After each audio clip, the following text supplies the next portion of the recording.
Hindi lahat ng himala ay sa Diyos. May himala kay Satanas. And here is the characteristic of one who is already a candidate to fall prey into the works of the enemy. Gusto niyo bang malaman sino ang mas malamang ay mahulog sa mga daya ni Antikristo?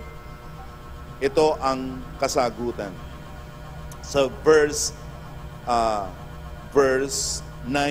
the coming of verse 10, with all the wicked deception for those who are perishing, because they refuse to love the truth. They refused to love the truth. Yan ang kauna-unahang qualification ng isang tao na mabibiktima ni Antikristo. Ayaw niya ang katotohanan. Laban siya sa katotohanan.